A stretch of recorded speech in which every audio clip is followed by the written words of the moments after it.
Welcome back, my Phoenix family, to One-Footed Phoenix. Today we're going to be talking about my caregivers and how my caregivers have played a huge role in my recovery and in my journey with complex regional pain syndrome, or CRPS.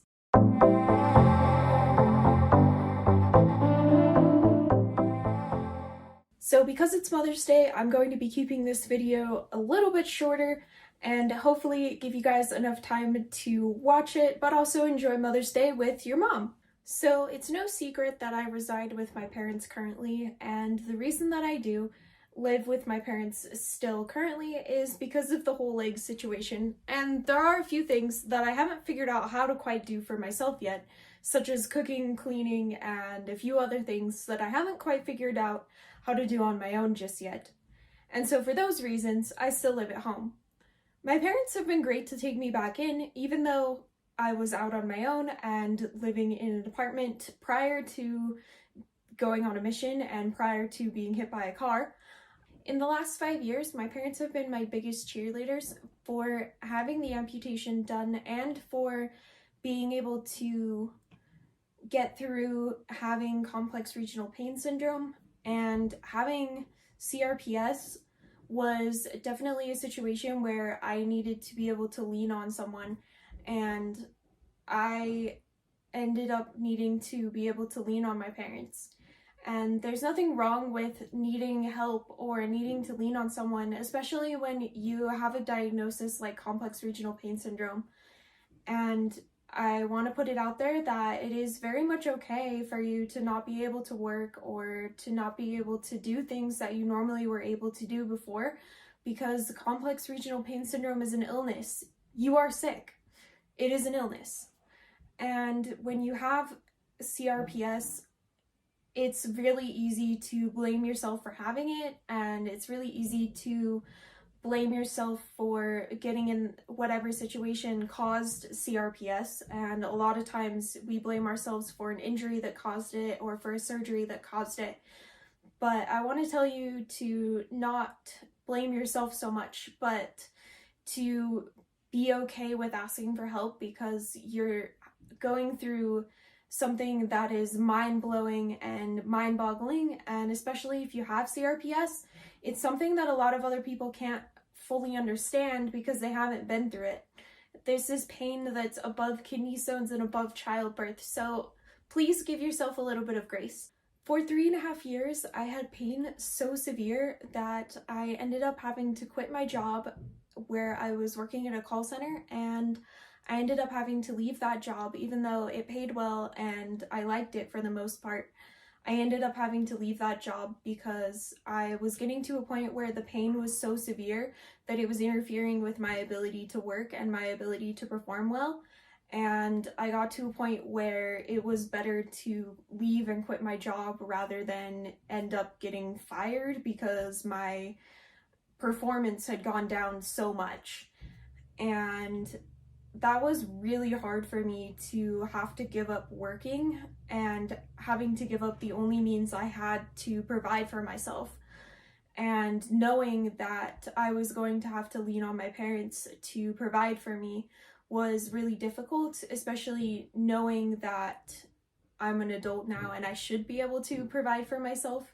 And all those like little shoulds got in my head a lot, and they made it difficult for me to recover and get better because I had all these shoulds in my head, like I should be working and like I should be providing for myself, and I couldn't in reality. And that was to no fault of my own that I couldn't provide for myself for 3.5 to 4 years until I was able to have a settlement done through the lawsuit, through our underinsured policy that actually paid out a good sum of money to be able to pay my medical bills. Now, I got my medical bills taken care of, and then I had to apply for disability because I still cannot pay rent and I still do not have enough money to pay for food. And even though I got on a very small disability amount, it's not enough to pay for food and rent. And so I still try to help out with my mom's business to try to offset that a little bit, but I definitely appreciate it when you guys look at our books and you buy our books and any other products that I run on the channel, because it definitely helps to be able to provide for myself, and it's helping me get back on my feet financially. So thank you so much for doing those things. So my mom especially has been a big caretaker for me, and she's been there to take me to countless medical appointments, to drive me around when I can't drive on the pain medication. She's been there to comfort me when I'm having really bad days with CRPS. She's been there to help me through it, and she's also been there to help me find the right help for the mental health side of this, and for finding help for PTSD. And I actually didn't even find out that I had PTSD until I went and got help per her suggestion. So I'm very grateful for my mom in my life, and for her being able to be my rock through the hardest years of my life. The hope of eventually going skiing again with my dad has really pushed me to move forward with physical therapy. It's really pushed me to keep going and to keep trying and to keep working towards that goal and that dream of being able to ski again. And I think that that dream of being able to ski with my dad again, like, it motivates me so much, because my dad and I used to go skiing at least like once every winter, and those are some of my favorite memories with my dad. And so I really just want to be able to make those kind of memories with my dad again one more time before, you know, he gets too old and I get to a point where I can't really like ski again. But that hope of being able to do something that I at one point thought that I was never going to be able to do again is very motivating. I really appreciate the time that my dad has spent doing celebration of Make Me a Pirate Day, or the day that my leg was amputated, because my mom is usually gone that weekend to hang out with some of her friends. So I appreciate my dad taking the reins and helping me to celebrate a day that could be rather sad without some celebration, and a day that definitely deserves celebration. So ultimately, I wanted to make this video because caretakers are so important in the journey with CRPS.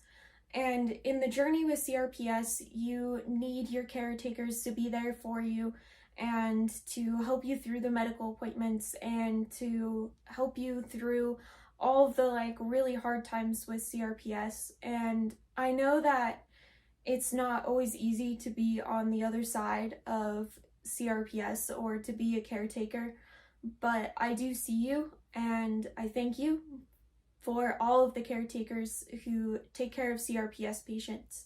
I want to encourage you, whether you have CRPS or another disability, to thank your caretakers this Mother's Day and take a little bit of time to say thank you back to your nurses, your doctors, your family, and your friends that take care of you. I want you to say thank you, because it really does make a difference in the lives of the disabled people to have good caretakers. It's even scientifically proven that having good caretakers can promote healing emotionally and physically. So it's very important to have good caretakers in your life. And without further ado, to wrap up the video, I'm going to be showing you a few photos of what I've been up to. Thank you so much for watching this video all the way through. It really means a lot to me as the creator that you're taking time out of your busy schedule to come and hang out with me and to come and get advice and learn from me. Again, I encourage you to say thank you to your caregivers and to maybe even show them this video. If you would like to see another One-Footed Phoenix video, click over here, and I'll see you all in the next video. Thank you, bye!